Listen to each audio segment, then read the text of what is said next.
Bismillahirrahmanirrahim. Assalamualaikum warahmatullahi wabarakatuh. Selamat siang. Baiklah, untuk materi hari ini praktikumnya yang kita harus pelajari, saya akan memberikan PowerPoint. Kita mengadakan praktikum hari ini, mengadakan pakai penjelasan ya. Jadi kalian bisa, walaupun kita tidak melakukan praktikum di lapangan, kalian bisa membaca dari PowerPoint saya. Jadi kalian bisa paham membedakan jenis-jenis atau morfologi dari nyamuk itu sendiri gitu ya. Oke, yang ini kita hari ini mempelajari praktikum identifikasi nyamuk atau mosquito. Baiklah, yang pertama nyamuk itu ada berapa 18 generasi, yaitu nyamuk yang ada di Indonesia. Tapi dari 18 dan 5 general yang sebagai vektor penularan nyamuk itu nyamuk Anopheles. Yang pertama yaitu penularnya berarti nyamuk malaria dan filariasis. Kalau Aedes, TBD dan filariasis. Kalau culek dia filariasis. Kalau Mensonia dia filariasis lagi. Arbigirgires atau chikungunya atau filariasis. Jadi alat yang kita harus dilakukan untuk di praktikum di lapangan yang untuk penangkapan nyamuk, yaitu pertama yang kita harus siapkan ya, tabung reaksi, jaring kasa untuk nutupnya ya, biar nyamuknya itu tidak terbang. Jadi ada cup penampung wadah nyamuknya seperti aqua seperti ini. Jadi seperti aqua seperti ini. Jadi ada kasanya, tutup kasanya itu. Jadi dia menutupnya itu agar nyamuk yang di dalam air ini dia tidak terbang. Nah, atau tabung reaksi juga bisa. Terus karetnya, karet seperti getah gitu. Jadi kalian tutup. Jadi di bawah ini nyamuknya, ini kasanya. Jadi dia ditutup pakai karet biar nggak lepas ya nyamuknya. Louvre atau mikroskop. Jadi kalau di lapangan karena mikroskop itu alatnya besar, jadi bawa louvre aja. Kalian bisa ngelihat apabila kalian menangkapnya itu nyamuk, kalian bisa lihat langsung pakai louvre. Jadi alat pembesar, jadi kalian bisa ngelihat jenis-jenis nyamuknya.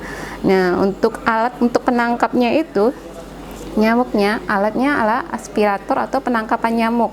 Jadi aspirator itu seperti sedot gitu. Jadi nyamuk kita ke lapangan disedot, jadi nyamuknya itu masuk di dalam aspirator alatnya itu. Nah, ini morfologi nyamuk secara umum ya. Kalian bisa, ini bagian-bagiannya ini kan, bagiannya head, kepala, torak. Ini toraknya, ini abdomennya di bawahnya ini. Nah, ini proboscis, antena,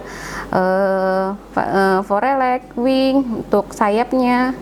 Jadi ada bagian-bagian masingnya. Ini kakinya, hindsling. Jadi masing-masing dia mempunyai keterangan nama untuk ciri morfologi nyamuk. Terus ciri-ciri nyamuk secara umum. Pertama, urat sayapnya berisik. Proboscisnya panjang. Mempunyai sirip penutup tubuh. Nah, dia mempunyai seperti wing atau sirip atau sayap dia untuk menutupi tubuhnya. Terus sisik pada pinggir sayap itu berubah menjadi jumbai. Sayapnya itu terdiri dari 6 urat sayap. Terus urat sayap yang kedua, keempat, dan kelima dia tuh mempunyai bercabang. Nanti saya akan lihat di bawah PowerPoint saya. Dia mempunyai urat-urat sayapnya itu antara kedua, keempat, dan keenam, kelima. Untuk ciri-ciri nyamuknya berdasarkan jenis kelamin. Nah, tidak hanya pada jentik aja dia mempunyai jenis kelamin. Untuk nyamuk ini yang dewasa dia lebih ketahuan untuk kita bisa membedakan antara jantan atau betina. Nah, untuk ciri-ciri nyamuk berdasarkan jenis kelamin, yang pertama betina ya, kita pelajari ya. Proboscisnya panjang, disesuaikan untuk menusuk dan menghisap darah. Nah, itulah fungsinya dari proboscisnya itu. Dia menghisap darah manusia. Dia menusuk dulu ke dalam ke dalam kulit manusia, dia menghisap dengan proboscisnya itu yang panjang tanduknya itu. Terus dia mempunyai antena atau filiform dan langsing terdiri dari 15 segmen. Antenanya sedikit berbulu atau antena pilosus. Jantan proboscisnya panjang sama dengan betina, cuman bedanya kalau betina itu dia khususnya untuk menghisap darah. Nah, untuk membedakan kenapa betina itu dia menghisap darah, karena dia untuk bisa menetapkan telurnya di jentiknya itu. Jadi yang bisa menghisap darah itu kebanyakan betina. Terus yang jantan ini antenanya panjang, viroform, dan langsing, terdiri dari 15 segmen. Antenanya memiliki bulu-bulu panjang atau antena plumose. Ya, jadi yang betina itu khususnya untuk mengisap darah, yang jantan itu hanyalah dia mendapatkan makanan, sari-sari makanan itu pada tumbuh-tumbuhan ataupun sari-sari pada sayur ataupun pada buah-buahan. Nah, dia mendapatkan sari makannya seperti itu ya.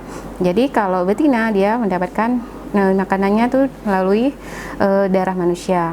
Terus jam terbang atau aktifnya nyamuk Anophelesnya itu 18 sampai pagi. Jadi Anopheles untuk kita menangkapkan di lapangan, jadi untuk menangkap nyamuk di lapangan itu kalau Anopheles pada malam hari sampai pagi. Misalnya dari jam kita turun ke lapangan dari jam 6 mau maghrib itu atau lepas sisa, kita menangkap sampai jam pagi gitu. Tapi kita harus ada jeda-jedanya dan tahu lokasinya tempat yang endemis malaria. Nah, itu biasanya nyamuk Anophelesnya lebih banyak ditemukan di situ dan lebih mudah gitu untuk menangkapnya. Untuk Aedes, otomatis kita menangkapnya pada pagi hari dari jam 8 sampai jam 10 atau sorenya dari jam 5 sampai jam 3 sampai jam 5 sore. Jadi ada waktu-waktu yang kita bisa mengetahui dan menangkap nyamuk-nyamuk, tidak hanya menangkap nyamuk saja. Jadi kalian harus bisa membedakan antara nyamuk pada malam hari, itu pada nyamuk Anopheles. Kita harus menangkapnya untuk mengetahui apakah dia terinfeksi pada penyakit malaria atau tidak. Jadi pada nyamuk pada malam hari. Tapi kalau Aedes, dia pada pagi dan sore hari. Kalau Aedes itu kita nangkapnya dari jam 8 sampai jam 10 atau jam 5 sampai jam 3 sampai jam 5. Nah, kalau culek. Nah, culek itu kan pada malam hari. Nah, kita nangkapnya pada malam hari juga. Kalau Armigeres, sore juga dari jam 7 sampai jam 5 sampai jam 7. Kalau Mansonia pada malam hari. Dia berarti yang Mansonia itu kita menangkap nyamuk tidak hanya itu pada malam itu hanya Anopheles saja. Bisa juga kita menangkap pada malam itu tercampur dengan nyamuk Anopheles atau culek atau Mansonia. Nah, dari ketiga itu kita bisa membedakan jenis-jenis nyamuknya. Dia ada ciri khas masing-masing ya.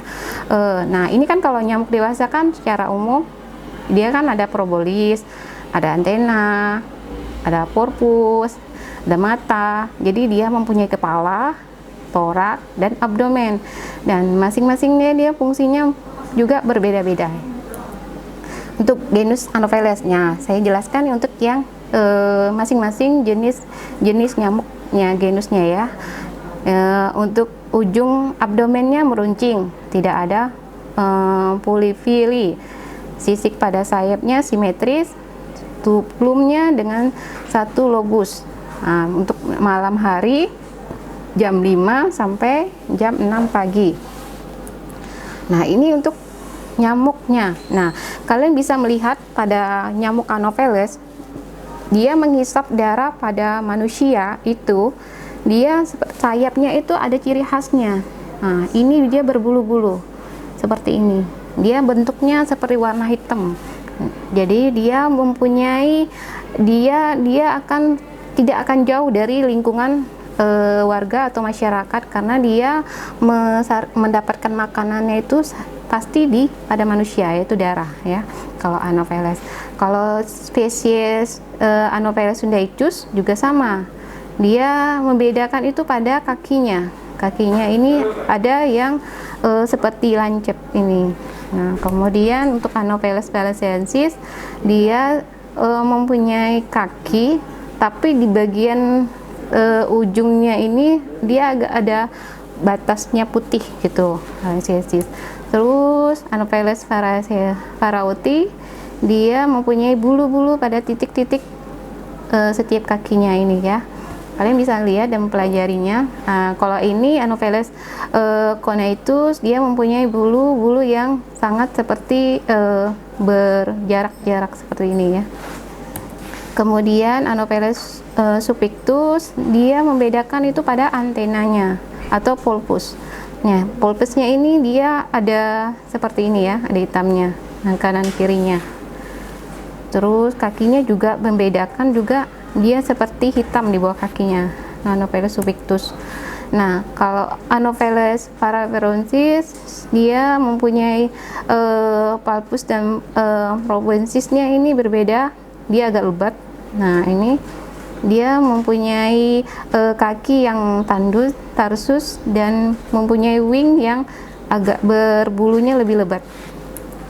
Untuk nyamuk Aedes itu belang-belang putih. Nah, kalau kalian menemukan pada siang hari nyamuk Aedes itu, dia kalau kita ketemukan pada pagi hari ataupun pada sore hari, dia mempunyai belang-belang putih pada tubuhnya atau kakinya itu kan. Nah, perbandingan panjang proboscisnya dengan palpus adalah kurang lebih 1/4 atau sampai dengan 1/5. Cercis pada abdomen menonjol, tidak ada pulvili. Sisik pada sayap simetris. Waktu aktif nyamuk adalah pada jam 8 sampai jam 10 dan jam 3 sampai jam 5 sore. Oke. Nah, ini ciri khasnya. Aedes aegypti juga menghisap darah pada manusia ya, pada betina ya. Nah, dia seperti ada putih-putih di pada abdomennya, pada kakinya, pada abdomennya kakinya ini, dan pada toraknya juga ada putih-putih. Nah, dia akan terbang mencari mangsa untuk menggigit manusia itu pada siang hari, pada pagi hari dan pagi sore hari. Nah, ini untuk spesies aegyptinya yang sangat berbahaya. Ujung abdomennya runcing, warnanya hitam dengan belang-belang putih pada abdomen dan kaki. Mesonotum dengan gambarannya. Nah, oke, putih juga. Kalau bedakan Aedes albopictus, dia juga sama, hanya membedakannya itu dia pada toraknya, dia abdomennya, terus dia mempunyai femur, tibia, dan tarnus pada kakinya ini. Nah, ini jenisnya seperti ini ya, Aedes aegyptus. Terus genus Arbigerus ini juga sangat berbahaya juga ya. Ini proboscisnya melengkung ke bawah kecuali Arbigerus leocesteria. Panjang palpinya hampir setengah panjang proboscis. Terus cerci pada abdomennya tidak menonjol, tidak ada. Nah, ciri khasnya dia tidak ada pulvili. Sisik pada sayap simetris. Tarsus pada kaki belakang segmen 1 kurang dari lebih pendek dari 4 segmen berikutnya. Dia hidup menghisap pada badan manusia pada pagi hari dari jam 6 sampai jam 7 dan dari jam 5 sampai jam 6 sore. Terusnya, ini morfologinya. Dia Armigerus juga menghisap darah manusia. Nah, ini dia. Dia seperti ada putih-putih pada abdomennya ini. Terus nyamuk culek. Nah, nyamuk culek ini perbandingan panjangnya proboscisnya dengan palpus adalah kurang lebih dari 1/4 dan 1/5. Cercis pada abdomen tidak menonjol, ada pulvili, sisik pada sayapnya simetris. Waktu aktif nyamuknya pada malam hari. Nah, itu nyamuk pada aktifnya bergigit pada manusia itu pada culeknya itu pada malam hari. Nah, ini bagian kepalanya. Dia membedakannya itu ciri khas dari culek itu pada kepalanya itu atau pada antena, atau antenanya itu dia lebih panjang di tengah-tengahnya ini. Nah, ini atau disebut filus. Nah, ini palpinya juga lebih pendek. Palpinya lebih pendek daripada antenanya, lebih tinggi, lebih panjang gitu loh kan. Nah, antenanya kalau proboscisnya lebih panjang, palpinya lebih pendek, beda dengan nyamuk-nyamuk yang lain.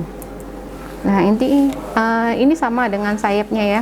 Jadi untuk sayap culek dan Aedes itu sama, dia mempunyai sisik-sisik sempit, panjang, dan ujungnya runcing, sisik-sisiknya itu. Terus culek Queen Pancistus dewasa. Nah, ini kalian bisa lihat gambarnya, ujungnya tumpul, coklat muda, tanpa ada khasnya. Untuk nyamuk Mansonia yang terakhir ini ya, perbandingan panjang antara proboscis dengan palpus adalah 1/4 dan 1/5 sampai 1/5 proboscisnya. Cercinya pada abdomen tidak menonjol, tidak ada pulvili, sisik pada sayapnya tidak ada simetris. Nah, ini morfologi Mansonia. Yes. Lebih langsing ya, abdomennya juga lebih kelihatan. Nah, ini untuk Toxocytes dia hidup dimakan pada tumbuhan pohon kelapa. Ini tapi dia tidak dia tidak menghisap darah manusia. Ini tugas baca yang saya untuk lakukan di kalian di rumah sebagai untuk tambahan pengetahuan kalian. Bacalah jurnal tentang cara penangkapan nyamuk. Nah, kalau kalian kan banyak itu jurnal-jurnal yang untuk riset untuk cara untuk penangkapan nyamuknya itu, biar kalian bisa melihat dan membaca secara mendetil di jurnal-jurnalnya itu. Tugas mandiri yang kedua, kalian coba jelaskan faktor-faktor lingkungan apa saja yang mempengaruhi banyaknya nyamuk di daerah lokasi terhadap penyakit yang ditularkan oleh vektor nyamuk, dan gambar dan berikan keterangan bagian dari nyamuk Aedes, Anopheles, Culex, dan Mansoni ya mahasiswa ya. Oke, apabila kalian kurang paham ataupun kurang mengerti ataupun kurang dari tugas saya ataupun dari PowerPoint saya, kalian bisa menghubungi Bu Selvi atau saya akan sharekan nomor WA saya. Nanti saya akan jelaskan lagi. Nah, nanti apabila ada kekurangan ataupun yang lainnya, saya akan memberikan lagi pemahaman bagi kalian semua. Terima kasih atas kehadirannya, atas penjelasan saya ini. Apabila kesalahan, saya akhiri. Wassalamualaikum warahmatullahi wabarakatuh. Selamat siang. Terima kasih.